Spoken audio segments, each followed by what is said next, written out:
আগের ভিডিওতে তোমরা দেখেই নিয়েছো জামাই ষষ্ঠীর জন্য আমরা রেডি হয়ে গিয়েছিলাম অলরেডি, আর বেরিয়ে পড়লাম মায়েদের ওখানে যাওয়ার উদ্দেশ্যে। খুব বেশি তো টাইম লাগবে না, তো চট করে পৌঁছেও গেলাম।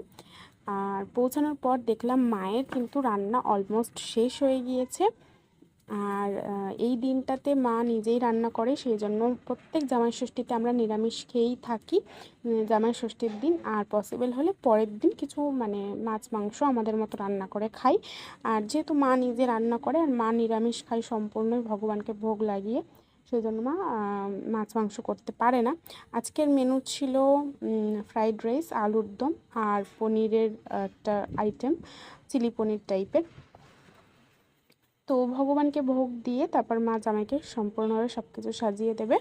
এখানে আমি ফল কিছু নিয়েছিলাম, মানে কাটবো বলে ভগবানকে দেওয়ার জন্য। এটা হচ্ছে আশফল আমাদেরই গাছে, আর আমগুলো মা কিনে এনেছিল। আর এখানে জাম ছিল, কাঁঠাল ছিল যেটা বাবা ছাড়াচ্ছিল, তো আর শশা ছিল আমার হাতে। 5 রকম মানে ফল আর মিষ্টি টিষ্টি দিয়ে ভগবানকে ভোগ লাগিয়ে সুন্দর করে জামাইকে পরিবেশন তো করে দিয়েছে।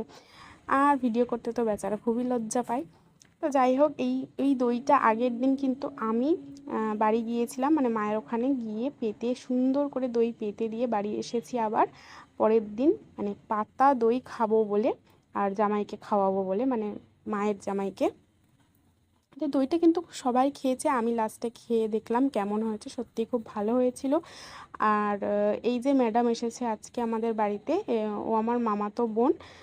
আর আজকে হাঁটতে হাঁটতে বিকেলবেলা এই জায়গাটাতে এসেছি। একটা মানে এখানে আমরা খুব আসতাম ছোটোবেলায়, এখন অনেক দিন পরে এসে কিন্তু খুব ভালো লাগছে। আর এখানে এই মানে গাছটাকে কি বলে জানি না, ওর আবদার ছিল এগুলোকে ওকে পেরে দিতে হবে, যেহেতু ও যেখানে থাকে যাদবপুর, সেখানেও কিন্তু এইসব খুব একটা পাওয়া যায় না। তো এখানে এসেও ও খুব মানে প্রচুর এক্সাইটেড হয়ে গেছে, আর বলছে দিদি আমাকে এগুলো পেরে দাও, আমি এগুলো দিয়ে ছবি তুলবো। আর এখানে দেখো সূর্যটা অস্ত যাচ্ছে, কি সুন্দর লাগছে, রিফ্লেকশনটা জাস্ট জলে পড়ছে। আর ও বলছে আমাকে ছবি তুলে দাও। তো ওই দিনটা তো যা হোক খুব সুন্দরভাবে কাটিয়েছি। আর এই দেখো আমাদের সেই পুরনো 20 বছরের ঘর এখনও আছে। আর এখানে আজকের পরের দিন, এটা পরের দিনের ব্লগ, এই সেই জানালা যেখান থেকে আমি অনেক ছোটোবেলার অনেক স্মৃতি এই জানালার সাথে জড়িয়ে আছে। কারণ আমরা ছোটোর থেকে মানে এটাকে দেখে আসছি, প্রত্যেকটা বৃষ্টির দিনগুলো এই জানালাতেই কাটতো আমাদের। আর সেই ঘর এখনও পর্যন্ত আছে। আমিষ কিছু রান্না হলে আমি মানে এই ঘরটাতেই করি, যেহেতু মা ওই ঘরে কিছুই মানে সেরকমভাবে করতে দেয় না।